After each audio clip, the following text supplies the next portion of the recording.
All right, let's learn about milk. If you've walked down the dairy aisle at the grocery store lately, you've likely been overwhelmed by all of the options we now have. Sure, there's still your standard whole 2%, 1% and skim, but now we've also got things like ultra-filtered milk, A2, lactose-free, low-temperature pasteurized milk, or organic options, and this is all before we get to alternative milks like oat and almond, which have I drink almond. Oh, actually, I drink that brand right there, the Oatly. I drink like the milk version of that. Standard versus barista style editions, and simply put, I have so many questions. Well, friends, as you can see, I bought a lot of milk, and we're going to get to the bottom of this by breaking this video down into 3 parts. Part 1, what is milk? We'll define milk in simple terms: water, carbs, fat, and protein, and show how all of these milk types are essentially remixing these components in different ways. And based on what we learned, I chose 4 different whole milk options for a taste test. Ooh, thank you. Much thinner than number 1. I picked up that right away. Part 2 is the rise of alternative milks. We'll show how plant-based milks solve problems that traditional dairy can't by kind of re-engineering. The only milk I've seen is the 2% whole milk, oat milk, almond milk. I've heard of goat milk, but I don't think I've actually seen that in the store. I don't know. The sensory experience of milk with different ingredients. And I'm going to do that side-by-side iced latte test of almond versus oat versus whole milk. And lastly, in part 3, how to choose the right milk for you. Yeah. And part 3 is really important because, like, as we'll learn, milk is a pretty unique ingredient where there's a pretty good chance the milk you end up buying at the store is not the one that tastes the best. Or you may want to purchase different milks for certain situations, such as using one milk for your smoothies and a different one for your coffee. And speaking of, later in the video, the iced latte coffee test. I don't think anybody does that. If you use a milk, you use that milk for everything that you use for milk. Unless you're like rich, there's no, like, I can't imagine somebody having multiple milk. Because if you buy a milk, they go bad quick. I mean, I guess unless you use like the almond or oat milk, but is brought to you by this video sponsor, Cometeer, which made the testing process easy and perfectly controlled. And the reason why Cometeer tastes so great is that it's the first coffee that is flash frozen and stored at peak freshness. The quality of Cometeer is better than my favorite pour overs at home or espresso drinks I order from a oh shit, I didn't mean to do that. Milk. And we're going to get to the bottom of this by breaking this video down. Oh, I did not mean to do that. These and a different one for your coffee. And speaking of, later in the video, the iced latte coffee test is brought to you by this video sponsor, Cometeer, which made the testing process easy and perfectly controlled. And the reason why Cometeer tastes so great is that it's the first coffee that is flash frozen and stored at peak freshness. The quality of Cometeer is better than my favorite pour overs at home or espresso drinks I order from a coffee shop. And here's how it works. Cometeer sources beans from all of the the milk that comes straight from the cow is typically around 87% water, 5% carbohydrates, primarily in the form of lactose, which is a sugar, 3.5 to 4% fat, 3.5% protein, and then around 0.5% vitamins and minerals and other little bitty things.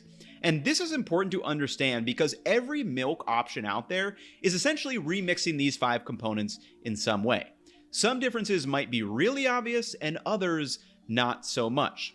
So to get your wheels turning a bit, I want to quickly compare and contrast 2 examples: skim milk and A2 milk.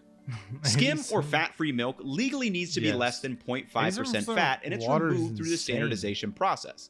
However, the sugar and protein content remains the same, meaning on a 100% basis, our water content increases from 87% to around 90.5%. So if you've ever tasted skim milk and gone, oh, it feels more watery to me, it's because it's literally made of more water. Now, when it comes to flavor, the fat is gone, which provides a lot of texture, and skim and whole milk are fundamentally different. So if you were trying to follow a recipe that calls for whole milk and you only have skim, you'd want to add some butter or oil to make up for the difference. Now, an example of a less obvious difference is A2 milk, which I didn't even realize existed before starting this video. Compositionally, A2 milk is going to be the same from a water, carbohydrate, fat, and vitamin or mineral perspective, but the key difference is in the protein. And it doesn't have more protein, but a different kind of protein. A2 milk specifically refers to milk that comes from cows either bred or selected to produce only the A2 type of beta casein. But the primary reason why the term A2 protein is marketed has nothing to do with the taste. The total protein in milk is made up of around 80% casein and 20% whey, and a lot of the casein content comes from that A1 and A2 beta casein proteins, but how much depends on the breed of the cow. And here's a table from Deep Research summarizing breed differences. I honestly do not know what any of this means. Some breed differences. Holstein cows are around 50-50, while other cows are almost entirely A2 protein. And the reason why A2 protein is starting to become labeled on the milk is that there are some studies that have shown that A1 beta casein can be difficult for some people to digest, while milk with only A2 beta casein may be better tolerated by certain individuals. Now, a quick caveat, this has nothing to do with lactose intolerance because lactose is the sugar in milk, not the protein. But if you are someone who is not lactose intolerant, but still has some digestive discomfort when you drink or cook with milk and other dairy products, A2 milk may be worth giving a try. And hopefully these two examples are beginning to show you how the milk you end up buying at the store can be a nuanced conversation. I've personally never had any problems with consuming dairy, so I can't weigh in on A2 milks. I think I grew up drinking 2% milk. 2% milk, and I rarely ever had whole milk. And then I think my sister, who's vegan or was vegan, is now vegetarian. She was drinking that Oakley milk, so I started drinking that.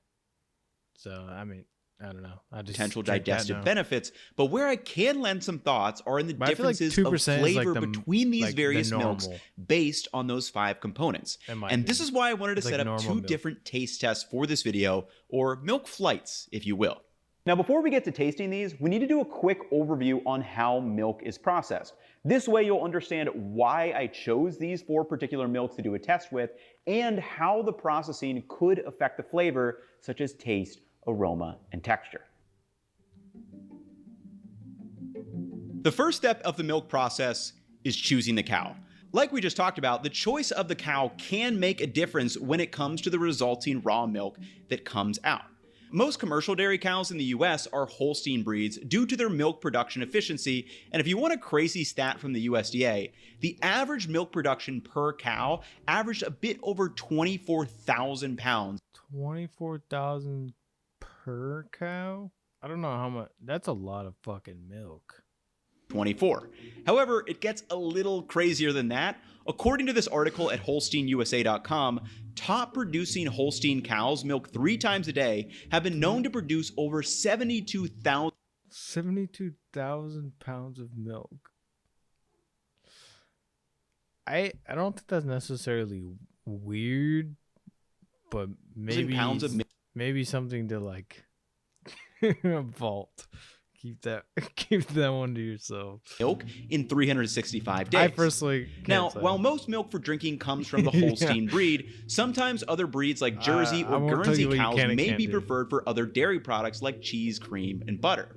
For example, as we learned in the butter deep dive, grass-fed cows may produce milk with more beta-carotene, leading to milk with a slightly yellow tinge instead of pure white. And choosing the cow is how we end up with the variable of the A2 milk we're going to use in our taste test. And this variable has nothing to do with the processing of the milk, but everything to do with the genetics of the specific cow breed. However, that changes with our other 3 milks I'm going to try. So after the cows are grown and ready to produce milk, we're ready for step 2, milk collection. Cows are typically milked mechanically, and the milk is quickly cooled to prevent spoilage. And like we touched on, this raw milk will vary a bit from bit, but generally will contain around 87% water, 5% lactose, 3 to 4% fat, 3.5% protein, and then vitamins and minerals. And depending on where you live in the United States and around the world, you can purchase unpasteurized raw milk for consumption, and it has been growing in popularity. Now, this is not a raw milk video. We're not going to break down the arguments for or against it. There are plenty of other articles and videos out there I will link below if you're interested. From a practicality standpoint, raw milk does leave you with a much higher risk for getting sick due to the path. Well, there's your answer. Raw milk, always want to try. There's your answer. It says that you'll get sick if you drink raw milk. So I wouldn't. Maybe a one-time thing. And from a lifestyle perspective, raw milk also has the shortest shelf life, as the enzymes and live bacteria left in the milk cause it to ferment and sour much faster than milks that have been pasteurized.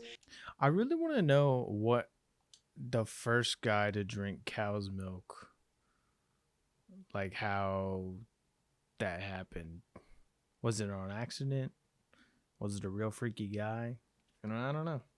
And as we're going to find out in step 3, depending on how milk is pasteurized, this can lead it to have an expiration date ranging from just a bit over a week to up to a few months. Once the raw milk leaves the farm, it heads to processing, where the goal is to remove the bacteria and also make it consistent from jug to jug. And this transformation happens through 3 key processes. 1, fat standardization, 2, pasteurization, and 3, homogenization. So first up, we have standardization. This is where the raw milk is separated into cream and skim milk, and then is blended back to a specific amount of cream. And this is how we create whole milk, which typically has 3.25% fat, 2% with 2% fat, and it's the same on down to 1%, and then skim milk has to have less than 0.5. And all of these whole milks I'm about to test have that same amount of fat in them at 8 grams per 250 milliliters. After standardization, this is where the milk is pasteurized, and we begin to see some differences in our whole milks. Pasteurization kills bacteria by heating the milk to a certain temperature and holding it there for a set amount of time. And all 3 of these milks were pasteurized at different temperatures and times. First up is HTST, or high temperature short time pasteurization. This is the most common one used for milk in the grocery store, and is done by raising the milk's temperature to 161 degrees Fahrenheit for just 15 seconds before being rapidly cooled back down to 39 degrees Fahrenheit. Next is UHT, or ultra high temperature pasteurization. This is done by raising the milk's temperature to 280 degrees Fahrenheit, but for just 2. Honestly, when it comes to cats, I feel like I'm more interested in like what people name their cats.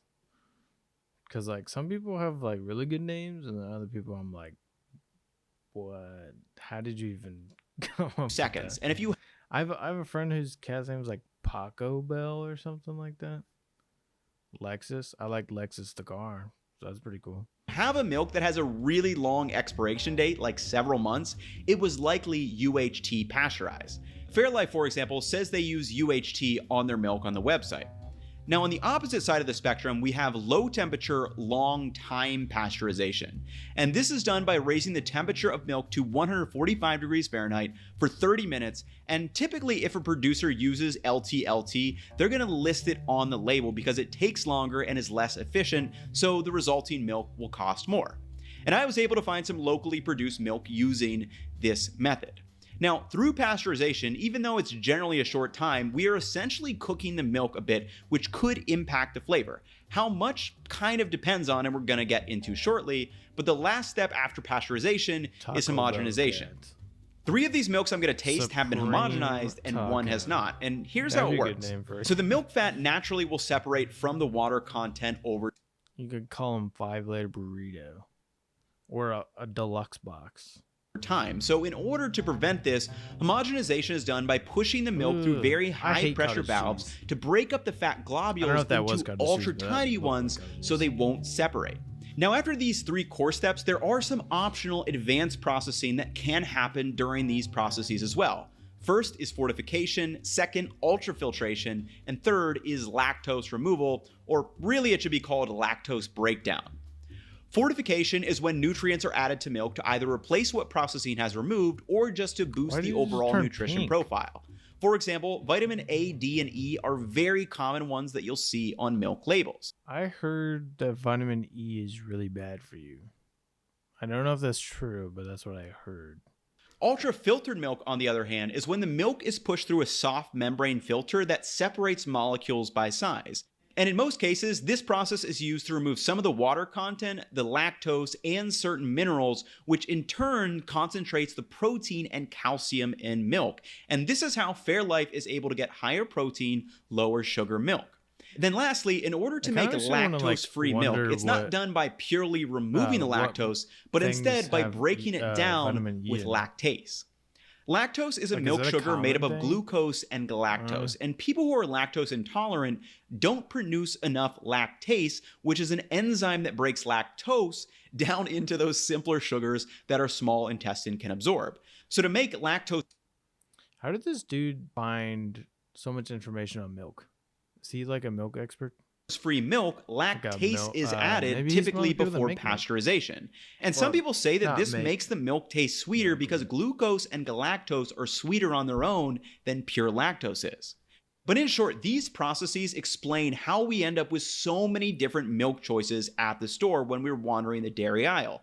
Fat standardization is how we get macronutrient differences such as skim, 1%, 2%, and whole milk. There are micronutrient differences such as A-tune protein or lactose-free milk. We have expiration dates ranging from 1 to 2 weeks or over a couple of months, and price differences from $3 to $7 or $8 or $10. And there's most likely going to be some flavor difference too, so let's see how different these milks actually taste. Okay, so I've got all the milks here. I've got the labels underneath on the bottom, and then I'm actually going to spin these and randomize them a little bit just because I don't want to know which one is which. I kind of want to be surprised if there are any differences here. So let's give them a quick little spin. Number 1. What would the spin do? He would know the exact order of they're at unless they were perfectly in the middle. 4. Reposition. We are ready to go. You guys will know on screen, but I will not know, which will be fun for me. I love going into taste tests just completely blind like this. Oh, I should get some water. All right, green one.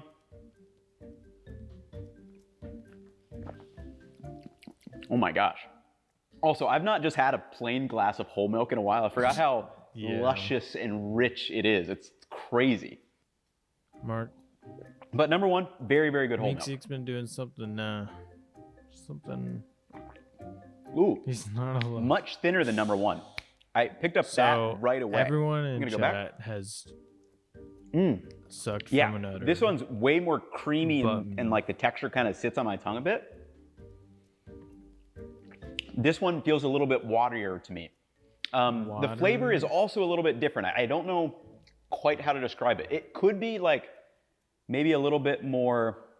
This guy's a crazy mustache, by the way. I don't know, like cooked. Cool, like good. I wonder if that's one of the higher temperature ones. We'll see. All right, number 3.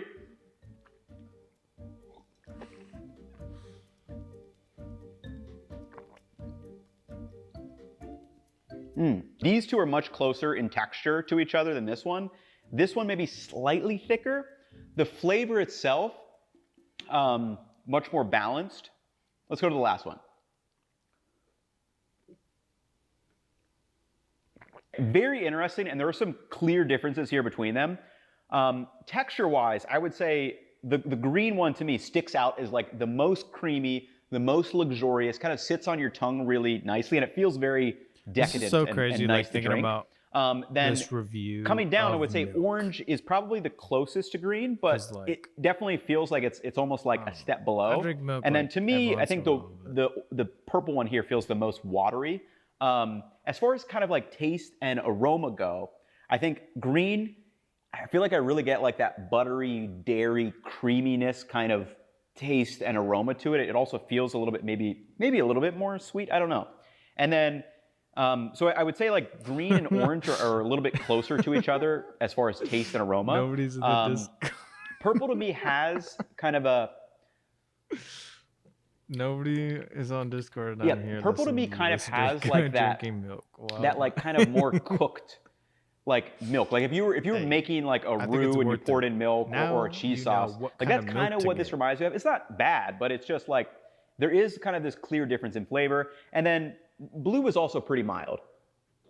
So all of them are good, but for the coffee test that I'm gonna do later in this video, I'm gonna move forward with this green one. To me, it is the most luxurious of them. So let's see what we have. Luxurious milk.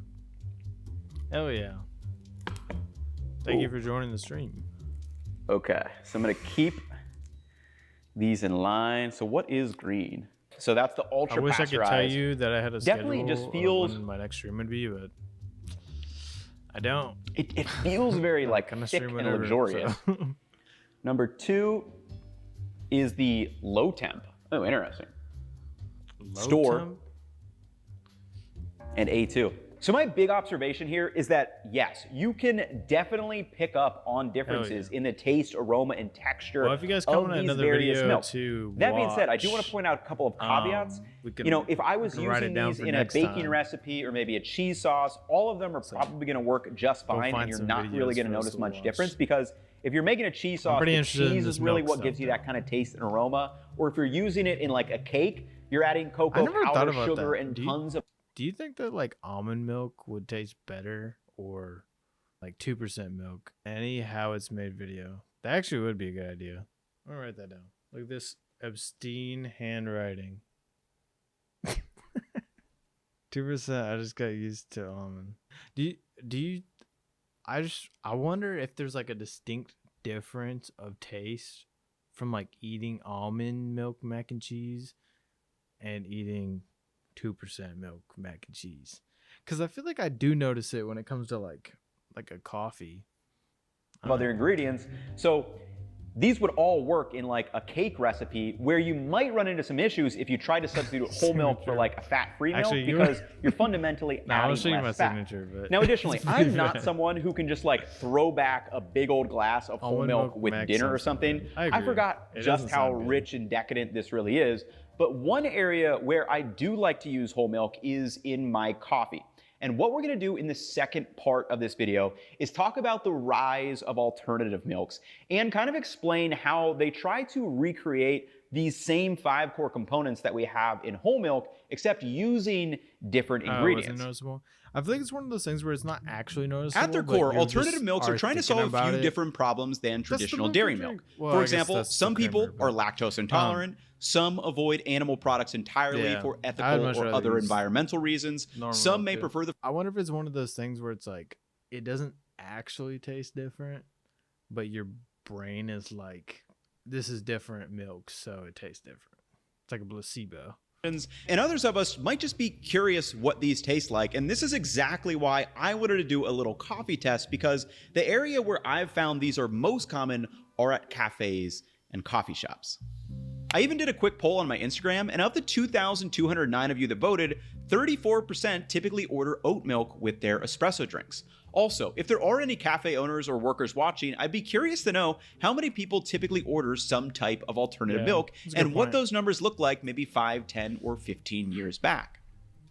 Honestly, like when I was younger, I didn't think anything of cooking, but like kind of as I've gotten older, it's crazy to me how much like one more little slice of pepper changes like the entire burrito. I don't know. It's pretty cool. But like literally I don't know. It's just like a little tiny thing, and then the whole thing changes. Just like you use a little tiny different milk, and then boom, it tastes bad. Like even the sponge isn't on the cover. It's not valid. Bro is Ratatouille. Dude, like if you make mac and cheese and you use not the amount of water that they say, it tastes different. I promise. You need to go try it. Now, before I get to tasting, we need to do a quick crash course on how these milks are made. And now that we understand how we end up with so many different options of cow's milk, it makes it really easy to understand what's going on with alternative milk, because we're essentially remixing those same 5 components from earlier, but just sourcing them from different ingredients. First, we need water. This is the base of all milks, regular or alternative. And alternative milks are made by blending the core ingredient, in this case oats and almonds, with water. Second, we need fat. Ooh, Fat is needed for the body, richness, and creamy texture of milk. This almond milk uses the fat content naturally occurring in almonds, but the oat milk needs to add rapeseed oil since obviously oats do not really have any use what?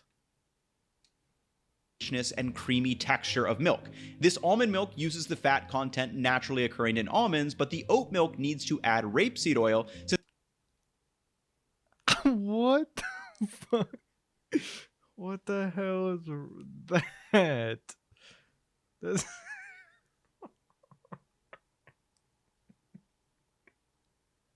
I've never heard of that ever. That's insane. What? In your peanut butter? Oh, that means you're probably gonna get touched by your peanut butter. Because obviously oats do not really have any fat in them. They're primarily a carbohydrate. And the barista versions of alternative milks generally have a bit more fat in them to try and get closer to the texture of whole milk, but they will also have stabilizers added like dipotassium phosphate in order to help foam and thicken for espresso style drinks. Good. Whatever that is. Third, right we have carbohydrates, which are used to lightly sweeten and give a rounded taste. Remember, in cow's milk we had lactose, but in oat milk the sugars are created when the oats are broken down and liquefied, or in this case the almond milk has a little bit of cane sugar added to it. Fourth, we need protein. This is used for structure, mouthfeel, and a bit of savoriness. Okay. The alternative milks generally have a much lower amount of protein in them, as both the almond and oat milk have just 3 grams per 240 milliliters compared to 8 grams in whole milk. Additionally, glutamic acid is one of the key amino acids that make up the casein and whey protein content in cow's milk, which triggers our umami taste. So it'll be interesting to see if that comes through differently with oat and almond milk. And lastly, we have vitamins, minerals, and miscellaneous. Like mentioned, dipotassium phosphate is commonly used to stabilize the emulsion of the fat in water in barista-style milks, and salt will commonly be added on the ingredient label for a bit of salty taste. Then oat milk can still be high in calcium, but almond milk is just lower. It kind of just depends. And here's what the nutrition labels look like for a cup of milk from the whole, barista oat, and almond milk variations. And basically, alternative milks are kind of like a remix. They're using plants and other ingredients to recreate the similar sensory experience of cow's milk, but each one has their own quirks and trade-offs. For example, oats obviously don't taste like almonds, but how strong is that flavor when they're mixed with water first and then used in coffee? Well, let's find out. Okay, so we have our iced lattes ready with different milks. I think let's give them a shot. I'm going to try to mix these up just because I like to be surprised a little bit. The goal of these tests is not to like crown one as a winner. This is all personal preference at the end of the day. But I was going to say that. What was I going to say? Oh, I was going to say that oat milk was the best universal milk, but that's not really true.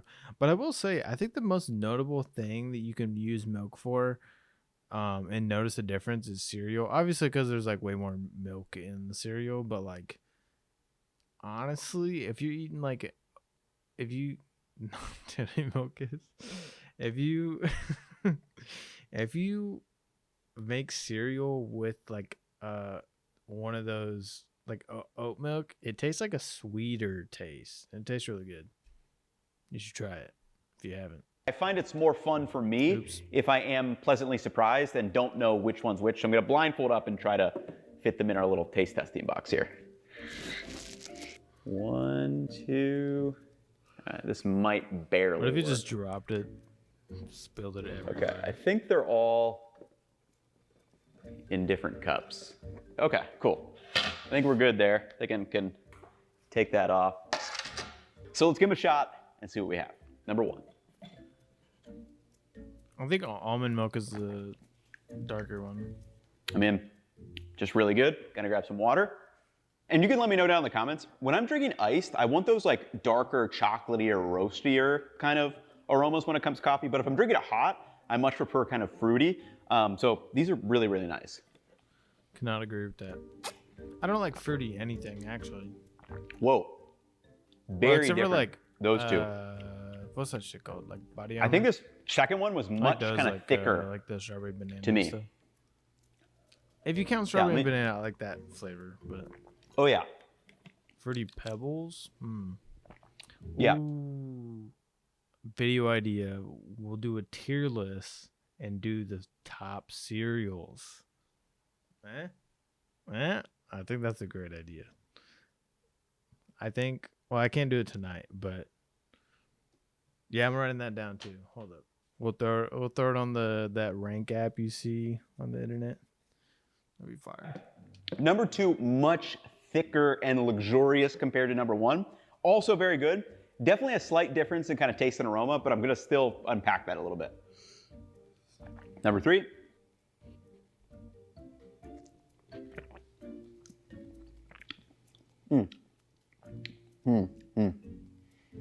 Not a big fan of that. Unfiltered whole. Yeah. That's my guess. Texture-wise, these two are very, very close to each other. There is some kind of like I think oat milk is the middle one. Aroma that I feel like I don't think I like number 3 as much. It feels a little bit more bitter to me. Like it's not bad, but like I just don't think I prefer number 3 that much. I'm gonna go back to number 1. Yeah, I mean,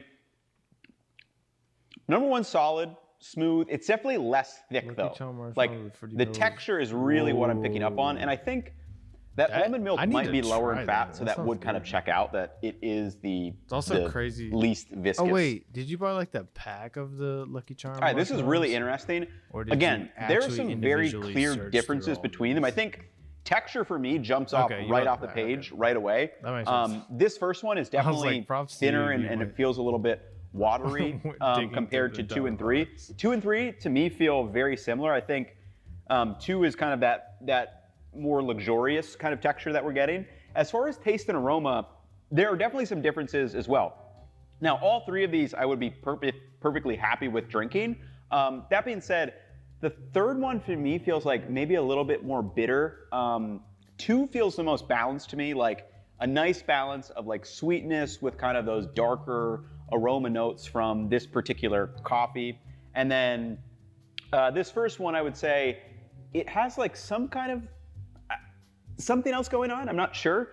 If I had to guess, I'm thinking like these outer 2 ones are probably the almond and the oat, and this middle one's the whole milk. But let's see what we got. Gotta be careful here. Okay, yeah. Oh, I'm almond stupid. And oat. That's interesting. But yeah, I think my clear observation is I just you realized 100% again can pick up on differences, like as you would expect, right? You know, oat milk and almond milk. Again, they have similar of those 5 components, but the way they get there is differently. So that does show up when we start using them in coffee. You know, I think the oat for me, like it does have a little bit more of like a bitter and kind of, I don't know, it feels like it maybe overpowers the coffee a little bit, at least to me. And then for me, again, this is all personal preference at the end of the day. Yeah. I think for me though, whole milk is kind of what I'm used to. And it, to me, again, it feels like it's in the most balance with the coffee. It feels like the milk and the coffee are working together a bit more in terms of taste and aroma. So as always, very interesting test. Would highly recommend giving this a shot if you're at home and you've kind of always wondered, what is the difference between oat and almond milk? I guarantee you'll very clearly be able to pick up on some differences between them. But anyway, this is going to bring us to part 3 of this video, where I want to pose the questions that you should be asking yourself in order to help you figure out what milk you should be buying at the grocery store. You know, that probably would smell terrible. Okay, so as we've seen throughout this video, not all milks, whether dairy or plant-based, are created equal. But the real question is, how do you take all this information and actually use it when you're standing in the grocery store or when a barista asks you what type of milk you want in your latte? Well, this is why in part 3, we're going to cover the 4 human elements that everyone should consider when purchasing milk: lifestyle, health, flavor, and values.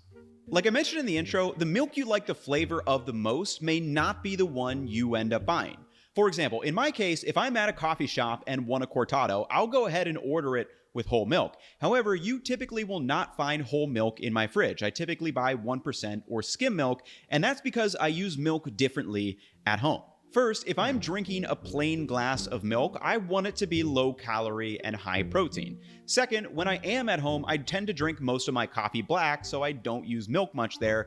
But if I do need it for a recipe, I can either add a bit of extra fat to it, Or if I really feel like whole milk will be useful for the texture of a particular dish, I'll just go out and buy a small container of it. Additionally, since I don't drink that much milk in general, if I find one that does have a longer shelf life or expiration date, that is generally a bonus in my opinion. So here are the key questions you should ask yourself when it comes to purchasing milk. These are in no particular order, but first is lifestyle, which includes questions like, what is your primary use case for milk? How much milk do you drink? And how often do you shop for groceries? Second is health. Are you lactose intolerant or sensitive to milk? Do you prioritize high protein option or calories or fat content a concern? Third is flavor. Do you want a creamy, rich texture? How much does taste and aroma matter? Or do you want to mix it up with something new? You could give goat milk a shot. Then fourth is values. Is environmental impact important to you? Do you prioritize organic or local products? And what's your budget you want to spend on milk? For example, I grew up with 3 brothers, so back in the day, we would go through a gallon of milk pretty quickly. And depending on the answer to these questions is how you figure out what milk type to buy, and I can give you some examples of what I'd recommend. For example, if you're someone who likes coffee drinks but has a sensitive stomach and price is not an issue, I would say try out an A2 protein milk or a barista-style edition of oat or almond. If you're a big cereal eater but budget conscious and you want slightly lower calories, I'd say go ahead and buy a store brand 1 or 2% milk. If you avoid animal products entirely, alternative milks like oat, soy, or almond will be the ones for you. If you're protein focused but want really good flavor in your shakes or smoothies, I'd probably recommend unfiltered milk. Or if you're an occasional milk drinker, I would then look for ultra pasteurized milk so you can get that longer shelf life. And all of these recommendations really come from understanding those 5 components we talked about throughout this video, so you can figure out what milk works best for you. So that will wrap it up for me in this one. Hopefully you guys enjoyed, and I would love to know, what milk do you typically buy at the grocery store? For many of you, I'm sure it's not a simple answer. You may buy whole, you may buy 1% sometimes. Some of you like skim, some of you probably hate skim, some of you probably only drink whole milk, but let me know down in the comments. Anyway, that'll wrap it up for me in this one. I'll catch you all in the next one.